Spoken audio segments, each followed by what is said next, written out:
In 1969, FBI agent Carl Hanratty arrives in Marseille, France to pick up a prisoner named Frank Abagnale Jr., who has fallen ill due to the prison's poor conditions. 6 years prior, Frank lived in New Rochelle, New York with his father, Frank Sr., and his French mother, Paula. During his youth, he witnesses his father's many techniques for conning people, but Frank Sr.'s tax problems with the IRS eventually forced the family to move from their house and into a small apartment. One day, Frank discovers his mother is having an affair with Jack Barnes, his father's friend from the New Rochelle Rotary Club. When his parents divorce, Frank runs away. Needing money, he turns to confidence scams to survive, his cons progressively growing bolder. He poses as a Pan Am pilot named Frank Taylor and forges payroll checks from Pan Am. Soon, his forgeries are worth millions of dollars. News of the crimes reaches the FBI, and Carl begins tracking Frank. He finds him at a motel, but Frank tricks Carl into believing he is a Secret Service agent named Barry Allen.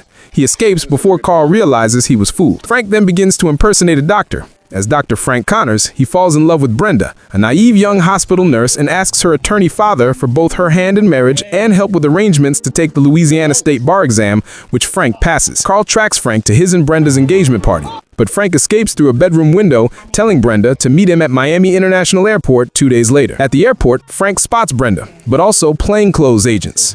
He realizes she has given him up, then drives away. Reassuming his pilot identity, he stages a recruiting drive for stewardesses at a local college.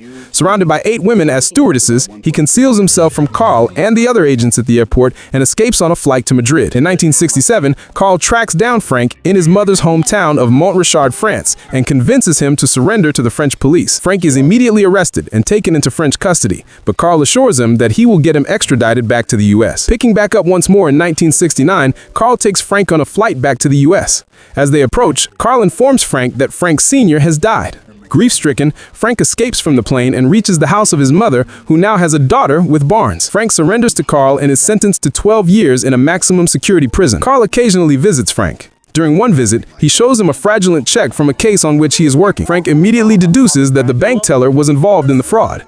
Impressed, Carl convinces the FBI to allow him to serve the remainder of his sentence working for the FBI Financial Crimes Unit. Frank agrees, but soon grows restless doing the tedious office work. One weekend, Frank prepares to impersonate a pilot again and is intercepted by Carl, who was willing to let him continue with his con, assuring him that no one is chasing him and that it is his choice. Frank returns to work and discusses another fraud case with Carl, who asks him how he cheated on the Louisiana State Bar exam. Frank tells him he studied and passed it. Carl smiles and asks Frank if he is telling the truth, but Frank does not answer, instead giving Carl input on a new fraud case. A postscript says that Frank lived for 26 years in the Midwestern United States with his wife, with whom he had 3 sons, remained friends with Carl, and made a living as a leading expert on bank fraud and forgery in the FBI.